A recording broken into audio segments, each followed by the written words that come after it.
Hello sa lahat mga kababayan ko. Good morning, good afternoon, good evening sa inyong lahat.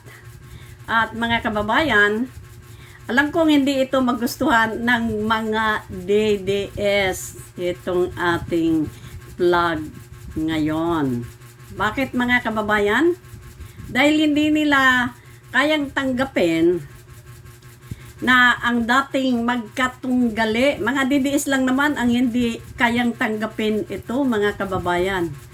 Ang dating magkatunggali sa politika na dating Vice Presidente Leni Robredo ay may pahayag mga kababayan. Napabilib siya sa suna ng Pangulo, no? Napabilib siya sa suna ng Pangulo mga kababayan at pinuri niya ang Pangulong Bongbong Marcos sa mga nagawa at sinabi pa nga niya marami daw nagawa ang administrasyon ni Pangulong Bongbong Marcos. So mga DDS, galit na naman kayo ngayon. Galit na naman kayo. Dahil mismo ang dating Vice Presidente VP Leni Robredo ay nagpahayag at pinuri ang Pangulo, no, sa kanyang mga nagawa. At ito mga kababayan, pakinggan natin, no, kung ano ang sinabi sa interview kay dating Vice Presidente Leni Robredo mga kababayan. Hanapin natin mainis sa atin ang mga DDS mga kababayan. Dahil hindi nila ito kayang tanggapin na ang dating magkatunggali sa politika ay pinuri ang Pangulo. Sige?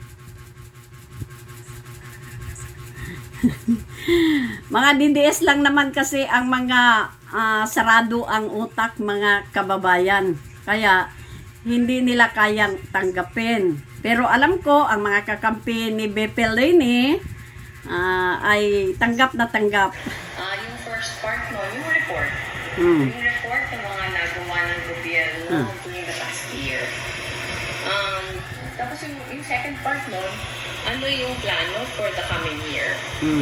Kasi 2 years na lang yung administration. Pakinggan na lang natin Siyempre interesado tayo. Marami tayo pang kailangan. Pero interesado tayo. Ano yung may expect natin in the next 2 years. Pero tingin ko kasi mahalaga din yung report ng ano yung nagawa. Kasi I think marami din yung hindi nakakaalam. Yung maraming ginagawa ng pamahalaan. Halimbawa yung NAGA, recipient tayo na napakaraming programa ng gobyerno. Halimbawa sa housing, ang dami natin nakuha from DSUD.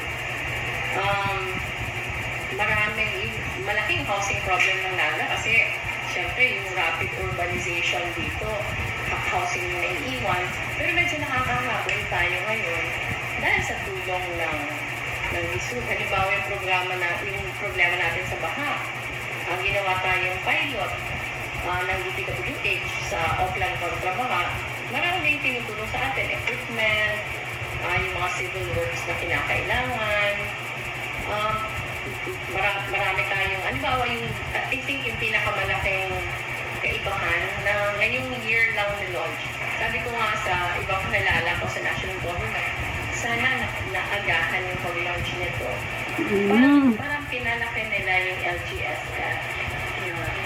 That is another question, LGSF. Kasi hindi nararamdaman dati. Alam na dati ng tao na may LGSF. Ang hirap mag-apply, mahirap mag-access. Tapos pag tinanong mo, halimbawa dito sa Metro Naga, kasi pinagmitingan namin yun. Before nung pagbaba ng LGSF this year, wala nakaka-access noon. Pero this year, yung mabuting ginawa ng pamahalaan, lahat meron. At transparent yung formulang ginamit. Tingnan nyo. Halimbawa yun na, nakakuha kami ng 32 million na rice assistance from LGSF. Bigyan namin ng bigas yung lahat na may hirap dito. Pero hindi lang kami Mm. Iba-iba yung amount kasi syempre depende sa population, depende sa laki ng lugar. Pero klaro kasi kung, parang alam mo kung bakit eh. Alam mo kung bakit. Yung mga barangay, lahat nakakuha 200,000 bawat barangay. Ang 100,000 na, parang very clear yung policies. Ang 100,000 nun, para sa 5 scholars na graduating students. Ilan yung barangay sa atin? Diba? Ilan ba yung barangay sa atin? Dahil nagbigay ka ng 20,000 sa 5 graduating students from your barangay, yung 5 scholars ay i-multiply mo sa lahat ng barangay. Ang tinulungan mo makagraduate this year, ang dami. Tapos yung the rest of the 100,000, yung mga kailangan ng barangay, CCTV, mga sound system, ang iba solar panels. So hindi yun ginagawa dati na as fair and as parang expanded as this one. So tingin ko, as far as the LGUs like us are concerned, sobrang laking bagay ang innovation na to. To make LGSF more accessible to all the LGUs. Kasi ang dami pa nga kailangan ng LGUs. And ito, ang laking tulong. So sana, ang wish namin ng mga mayors, sana next year lalo pa siyang ma-expand. And sana, lalo na dun sa mga hirap na lugar, na sana mabigyan ng mas malaking share sa LGSF. Kasi sila talaga yung dependent sa national government support. Tingnan nyo mga kababayan, di ba? Oh, sabi mismo, ng dating katunggali sa politika, na si Mayor, Naga-Mayor na Leni Robredo, na maraming nagawa ang administrasyon ni Pangulong Bongbong Marcos.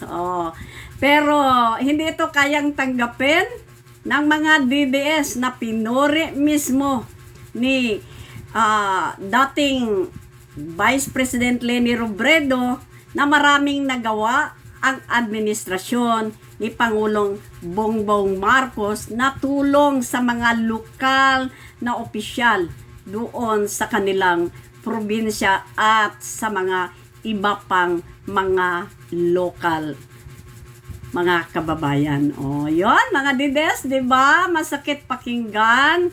So, hanggang dito na lang until my next vlog mga kababayan at live stream. Babu!